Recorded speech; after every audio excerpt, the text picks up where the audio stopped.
Кутмандуу кечиңиздер менен эфирде күн жүрүш маалымат программасы, студияда мен Адина Досумбетова. Алгач бүгүнкү күндүн негизги темалары. Тажылуу вирус пандемия деп жарыяланды. Илдет Европа өлкөлөрүндө кулаш жайса, Кытайда вирус жуктуруп алгандар кескин азайды. Кыргызстанда азык-түлүккө болгон нарк канчалык өстү? Бүгүнкү күнгө карата базар баасы. Жеке менчик эл ташыган бустарды дезинфекциялоодо айдоочулардан акча чогултулуп жатат. Буга айрымдары нааразы. 91 сомдон каждый водительден могул чачканга алыптыр. Кайдыгер караба, жардамыңды аяба. Кичинекей Мединага операция үчүн акча керек.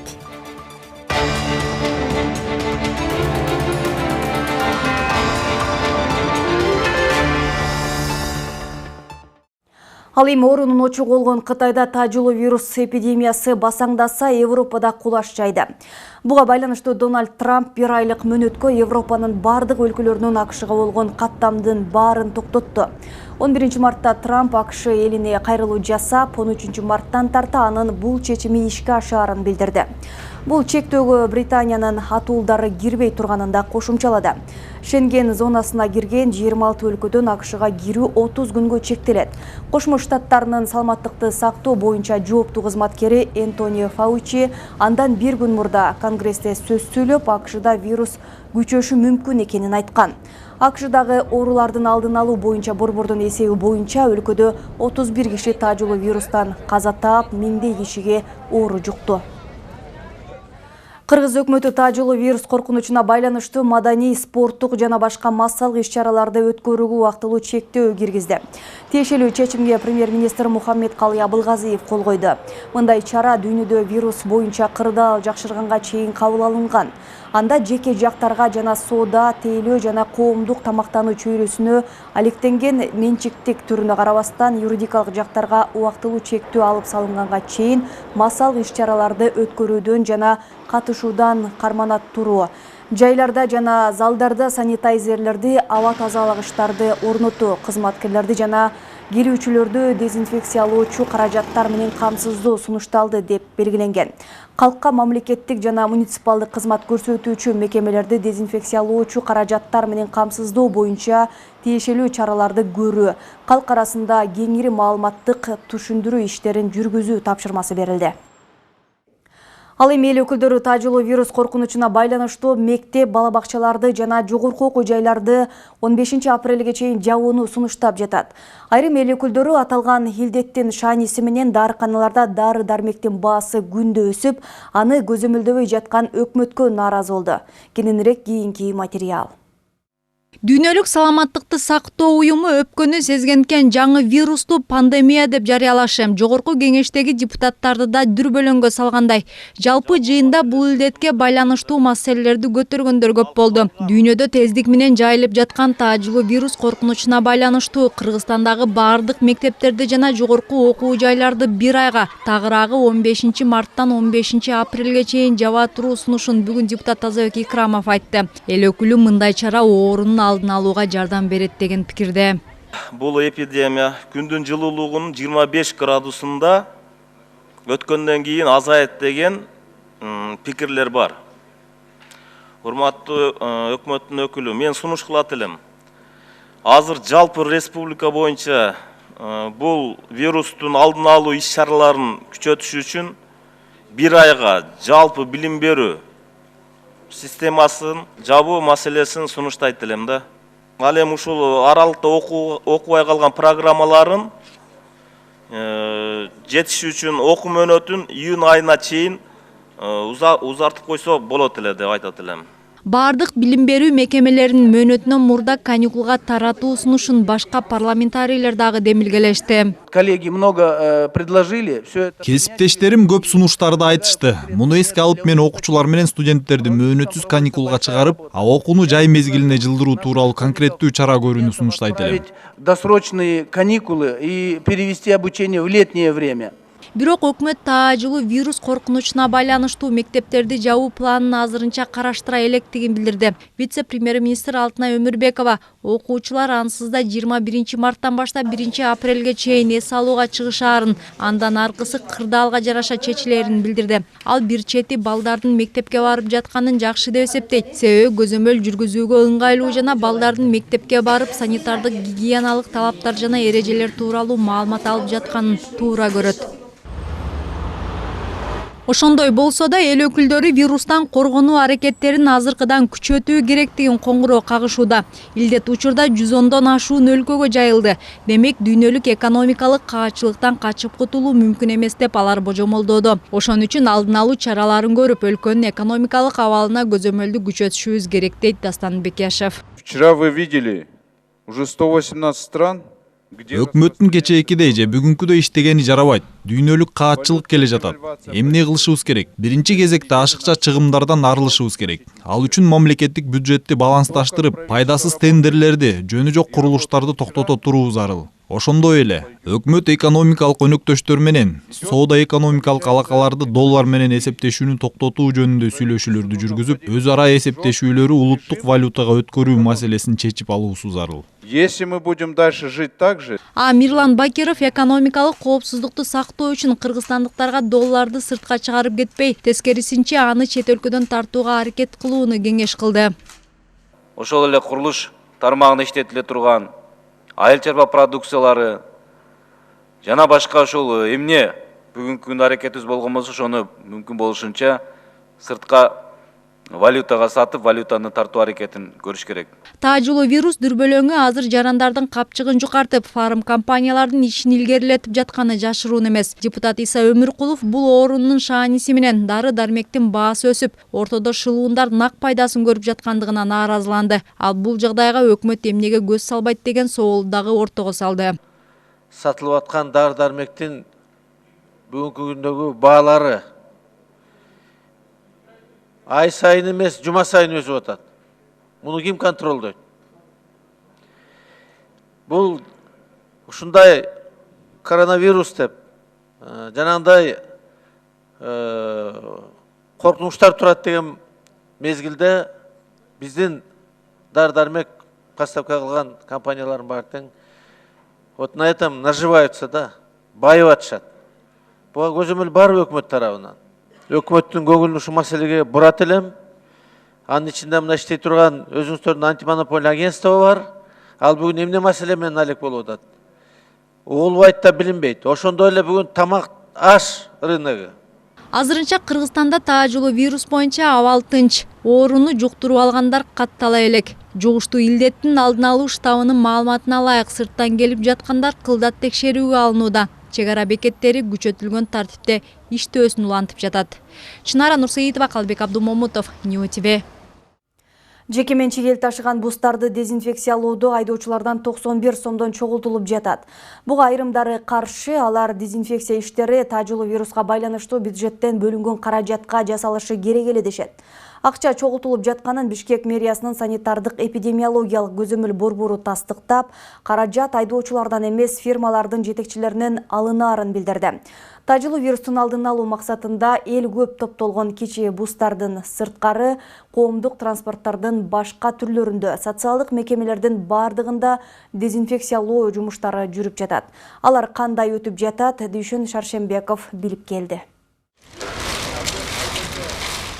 Таажылуу вирустун алдын алуу үчүн коомдук транспорттор дезинфекцияланууда. Илдетке каршы дарылар кичи бустарга акыркы аялдамаларында, ал эми автобус, троллейбустарга таң эрте каттамга чыгаар алдында чачылууда. Бул жумуштар үчүн маршруттук таксилердин айдоочуларынын ар биринен күн алыс 91 сомдон чогултулууда. Унаа ээлери буга нааразы. Алар таажылуу вируска каршы жүргүзүлгөн иштер өлкө казынасынан каралган каражатка жасалышы керек эле дешет.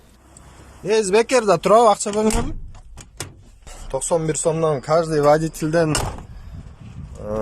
могул чачканга алаттыр. Негизи өкмөттөн 60 миллион сом ушу дезинфекцияга, бүт маршруткага, базарларга, чачканга бөлүнгөн акча. Айдоочулардын айткандарын Бишкек мэриясынын санитардык эпидемиологиялык көзөмөл борборунун адистери дагы тастыктап, бирок 91 сом айдоочулардан эмес, жеке фирмалардын жетекчилеринен алынып жатканын билдиришти. Ошондой эле компания өкүлдөрү каражат унаа ээлеринин эмгек келишимине таянуу менен чогултулуп жатышы мүмкүн экендигин кошумчалады. Айтымдарында акча хлор аралашмасын чачууда гана кичи бустардын ээлеринен эле чогултулуп жатыптыр. Калган автобус, троллейбустарды дезинфекциялоого шаардык бюджеттин каражаты жумшалууда. Организация өзү кылса болот. Организацияларга уруксат берилген. Биз лекция өткөргөндө, семинар өткөргөндө ошол организацияларга кантип туура жасаш керек, дезинфекциялык жанагы эритмени, анан кандай кылып обработка кылыш керек, түшүндүрмө иштери жүргүзүлгөн. Ошон үчүн ар бир мекеме өздөрү жасаса болот, уруксат берилген. Коркунуч туудурган илдеттин алдын алуу үчүн коомдук транспортторду дезинфекциялоого өзгөчө көңүл бурулууда. Автобустарга кечкесин каттамдан келгенден кийин хлор аралашмасы түнү менен чачылып жатат. Троллейбустарда дагы ушундай эле тартипте иш жүргүзүлүүдө. Болгону айдоочуларга кошумча желим бөтөлкөлөргө толтурулган аралашмалар берилген. Алар ар 2 каттам сайын кармагычтарга чачып, кургак чүпөрөк менен сүртүп турушат. Мы еще дополнительно таажылуу вируска байланыштуу кошумча дезинфекциялоо иштерин күчөттүк. Ар бир айдоочуга ушундай аралашманы сатып алып таратып бердик. 1-2 айланып келгенден кийин ушуну менен тазалап турушат. Аралашманы айдоочулар троллейбустун капталдарына, үстүнө, отургучтарына, жалпы эле ичине толук чачып чыгышат.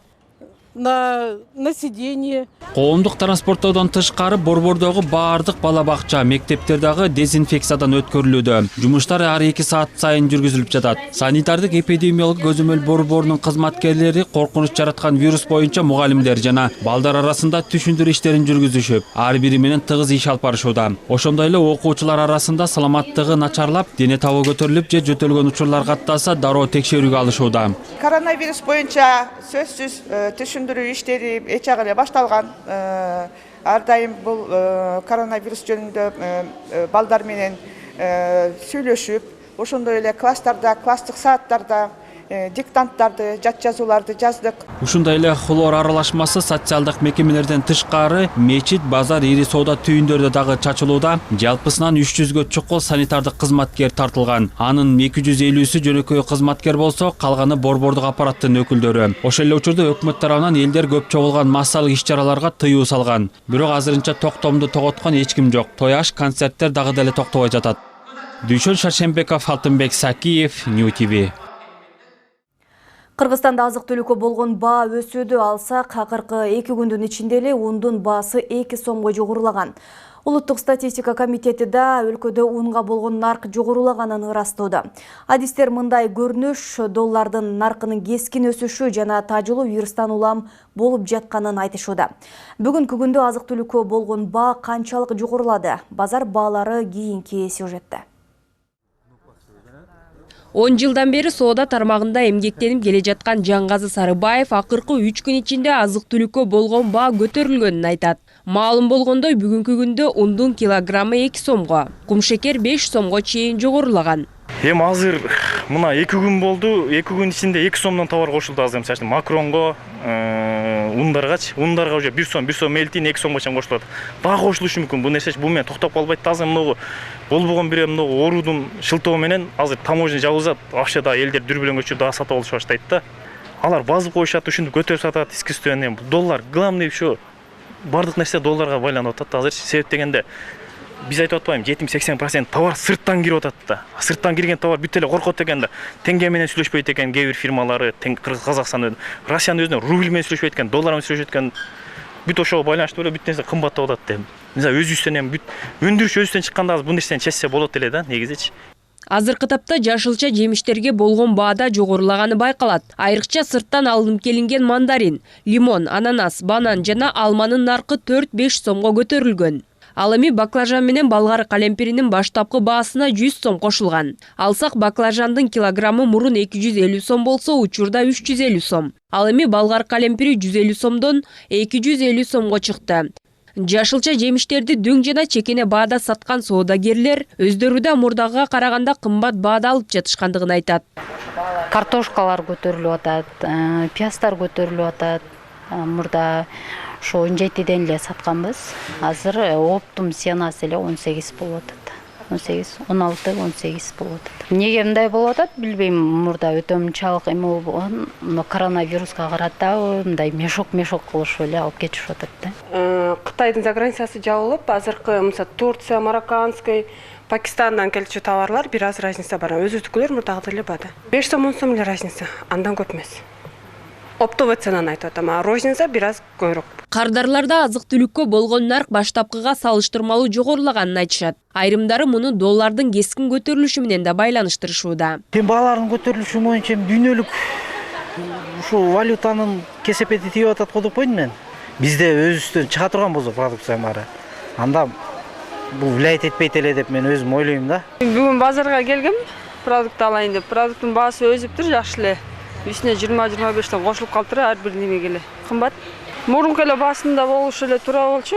Азыр биз көтөрүлгөндөн бизге эле кыйын да. Чөнөкөй элге эле кыйын да. Ал эми Улуттук статистика комитетинин маалыматтар базасында Кыргызстандын 19 шаарындагы азык-түлүктүн 56 түрүнө болгон баалар көзөмөлдөнүп турат. Комитеттин берген маалыматы менен базардагы нарктын салыштырганыбызда кыйла айырмачылыктар байкалды. Статкомдун билдиришинче базар баасы туруктуу, эч кандай нарк өскөн эмес. Болгону ундун гана баасы жогорулаган. Мы наблюдаем ежедневно 17 продуктов питания. Күн сайын азык-түлүктүн наркына мониторинг жүргүзүп жатабыз. Бүгүнкү күндөгү статистикада ундун баасы гана 2 сомго чейин көтөрүлүптүр. Башка азык-түлүккө болгон нарк туруктуу экен. Биз бааларды карап, эгер чоң айырмачылык болсо, антимонополия агенттигине кабарлайбыз. Калганын алар көзөмөлдөйт. Азык-түлүккө болгон баа мындан ары кандай өзгөрөт, азырынча белгисиз. Айта кетсек, апта башында Кыргыз өкмөтү базарларда абал туруктуу, айыл чарба азыктары жетиштүү көлөмдө жана импорт азайган жок деген маалымат тараткан эле. Тазагүл Эмилбекова, Тилек Жуматаев, Нью ТВ. Рубльдин кунунун түшүшү Орусиянын экспортуна кандай таасир тийгизиши мүмкүн? Экономисттердин божомолу боюнча рубль турукташмайынча Орусиянын товарларынын наркы башка өлкөлөрдө арзан болот. Бирок ар бир мамлекет арзан товардан өз экономикасын коргоосу келет. Андыктан азыркы жагдайда Россия Федерациясы менен соода алака түзгөн мамлекеттер мындан аркы кызматташууну уланткысы келсе, алардагы валюталарын арзандатышы керек. Бул тууралуу экономика илимдеринин доктору Алексей Зубец билдирди. Ошондой эле экономист мунай базарындагы акыркы кырдаалга да токтолду. Рубльдин куну турукташмайынча импортко болгон суроо талап азая берет. Сегодня ситуация совершенно не такая. Мунай экспорту Россиянын негизги киреше булагы. Демек баалар төмөндөгөндө акча базарына өз таасирин тийгизет. Экинчи жактан Грузияда болгон согуштан бери чет элдик инвесторлор капиталын Россиядан тез чыгарып кете баштады.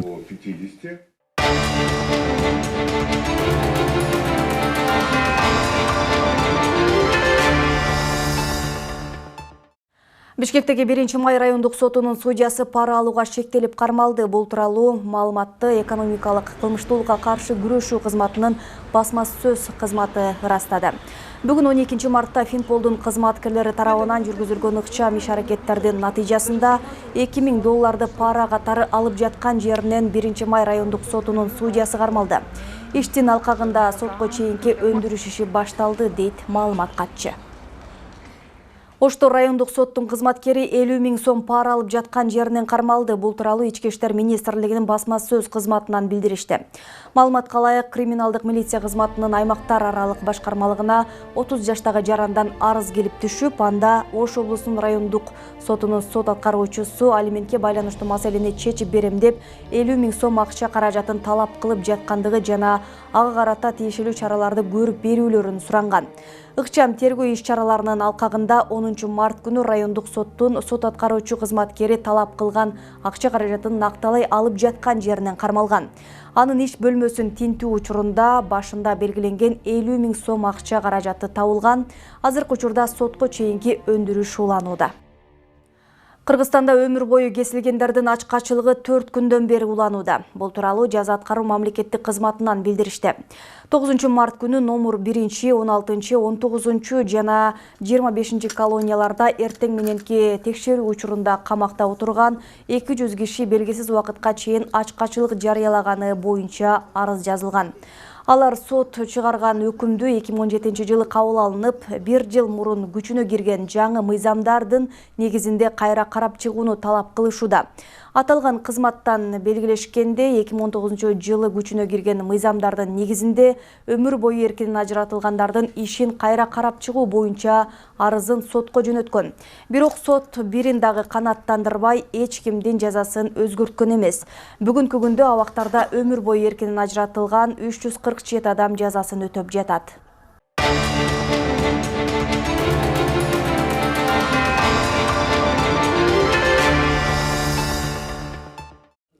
Эки жаштагы Медина коомчулуктун жардамына муктаж. Ал аккан илдетине чалдыгып, учурда онкология жана гематология борборунда дарыланууда.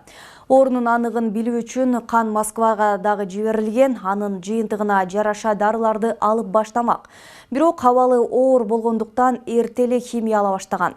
Наристесин сакайтып алуу үчүн Мединанын ата-энеси чет өлкөдөн дарылантууну көздөөдө. Ага үй бүлөнүн мүмкүнчүлүгү жетпей жатат, мындан улам кайдыгер эмес жарандардан жардам сурайт. Оор учурду башынан өткөрүп жаткан чүрпөнүн абалынан кесиптешим кабар алып келди. Медина күндө бир маал химия, ал бүткөндөн кийин астма ийналат. Дарылануунун бул түрүнө 2 марттан тарта өткөн. Негизи дарылоо ак халатчандардын кеңеши боюнча Москвага жиберилген, анализдердин жыйынтыгына жараша жүргүзүлмөк. Бирок Наристин абалы күндөн күнгө оорлошуп бара жаткандыктан аргасыздан эрте баштоого туура келген. Химия алып атабыз азыр. Химия негизи эмесин күтөсүңөр деген, Москванын анализин күтөсүңөр деген, анан ушу тяжелый болгон үчүн химия алып атабыз. Күнүгө алып атабыз химияны ушу. Жакшы көтөрө албай атат, химияны ушу оор болуп. Азыркы эмесинде оор эле болуп атат, ушу көтөрө албай, температура болот, кайра укол алабыз, температурасын түшүргөнгө. Ушу тамак ичпейт. Медина жакында 2 жашка чыгат. Анын аккан оорусуна чалдыкканын ата-энеси 1 ай мурун билишкен. Ак халатчандардын койгон аныктамасына ишенбей, дагы бир жолу текшерүүдөн өтүп көрүшкөн. Тилекке каршы өзгөрүү болгон эмес. 10 күндөн ашык эне жана баланы коргоо борборунда дарыланып чыккан. Ал жактан онкология жана гематологияга которулуп, азыр ушул ооруканада дарыланууда. Башында мындай эме болчу, өзү шаңдуу. Улуу кызым багарганда негизи баарын элдин эмесине калчу да. Аябай жылдыздуу болчу да. Билбейм, ушу элдин да көзү өтүп кетти, ушу генден жуктуу десек жок, андай болбойт дейт. Азыр кичинекей балдар ушинтип бүт эле ооруп атат дейт. Жана экологияда мындай эмелерден азыр бүт эле замандын эмесине жараша дейт. Мурун андай жок болчу дейт. Наристе үй бүлөнүн 2 кызы. Мединадан улуусу 4 жашта. Азырынча ата-эне оору эмнеден улам пайда болгонун билбей турушат. Ак халатчандар абанын булгануусунан жана химиялык кошулмасы көп азыктардан пайда болгонун божомолдошууда. Кызын сакайтып алуунун жолун издеп, дарыгерлер менен кеңешип, чет өлкөдөн дарылатууну пландашууда. Негизи Индиядан бияктагылар айтты, Индияга кыла турган болсо $27,000 өйдө деди да. Негизи космостук кичине кымбатыраак болот дейт. Тим более кичинекей бала эмесине да кара жараша кылышат экен да булар. Ошонан ошо донордон башка бул тök операцияны өзү эле экен да. Анан жол киреси, аяктан 2 айдан 4 айга чейин да лечение алат экенбиз да. Баары эле сразу кылбайт экен. Мединаны чет өлкөдө дарылатууга жана операциясына жок эле дегенде $50,000 ашык каражат зарыл болуп турат. Бирок үй бүлөнүн мынчалык суммага чамасы жетпейт. Андыктан коомубуздагы кайдыгер эмес жарандардын жардамына муктаж. Мединанын сакайып кетүүсүнө көмөк көрсөтүү үчүн эл сом аркылуу 0709 98 06 88 номуруна каражат которсо болот. Дүйшөн Шаршембеков, Алтынбек Сакиев, New TV. Эми курулушка уруксат бере турган документтерди алуу үчүн Жаран мамлекеттик курулуш агенттигине 2 эле жолу барат. Биринчисинде билдирме таштоо үчүн, экинчисинде даяр болгон документтерди алып кетүү максатында. Бул тууралуу архитектура курулуш жана турак жай коммуналдык чарба мамлекеттик агенттигинин архитектура башкармалыгынын жетекчиси Уланбек Калманбетов билдирди. Анын айтымында аталган мекемеде бардык уруксат берүүчү, жада калса өрт коопсуздугу жөнүндөгү документтерди бир жайдан бере турган бирдиктүү терезе системасы иштеп жатат. Бирдиктүү терезе системасы Бишкек шаарында Чүй, Ош, Баткен, Жалал-Абад жана Ысык көл регионалдык шаар курулушу жана архитектура боюнча башкармалыктарында Ысык көл, Тоң, Базар Коргон, Алабука, Каракулжа, Кара Суу, Сузак жана Москва райондук башкармалыктарда да ачылган. Мурун мисалы үчүн 180 күн болсо, азыр биз курулуш кагаздарын общий 90 күнгө алып келип кыскартып отурабыз. Маалыматтык компьютерлик программабызды иштеп чыгып 25 башкармалыкка киргиздик, тесттүү режимде иштеп атат бүгүнкү күндө. Ал программа эмнени камтыйт? Ал жерде мисалы үчүн ошол жаран өзү арыз тапшырып онлайн режимде интернеттен көрө алат өзүнүн арызын. Кимге кетти, кандай статусу, кандай исполнениясы кандай, ошол ачык айкын өзүнүн личный логин паролу менен кирип өзүнүн арызын караганга бул шарт толук камдуу шарт түзүп берет. Быйыл Бишкекте жашылдандырууда шаардык бийлик гүлдөрдү отургузууга эмес, көк майсан себүүгө көбүрөөк көңүл бурат. Каланын балансында 844 гектар газон аймагы болсо, быйыл ага кошумча 25 гектар кошулат. Себеби жаңы курулган жолдордун жээктериндагы көк майсанга айландырууну көздөп жатышыптыр. Себүү иштери топурактын температурасы 8-10 градус болгондо башталат. Ал эми быйыл 1 жылдык 1 миллиондон ашуун гүл отургузуу пландалган. Алардын сортторунун ар түрдүүлүгү былтыркыдай болот, бирок жарандарды суктандыруу үчүн жашылдандыруу ишканасынын кызматкерлери жаңы композицияларды ойлоп таап, мурда колдонулбаган геометриялык фигураларды жана кыргыздын оймо чиймелериндей кооздошот. Азыр баштап атканыбыз бул көк майсандарды көбөйтүү. Анткени биз жол боюнда, көчөлөрдүн боюнда көк майсандар бузулган. Анан чаңды азайтыш үчүн, ошондой эле топуракта деген көчөлөргө чачылбаш үчүн биз көк майсандарды көбөйтүүгө пландаштырылганбыз. Быйыл 25 гектардын теги чамасында ошолорду көбөйтүүгө. Бул күн мына ушундай жаңылыктар менен жыйынтыкталды. Кызматыңыздарда мен Адина Досумбетова болдум. Кайрадан эфир аркылуу жакшы жаңылыктар менен жолугушалы.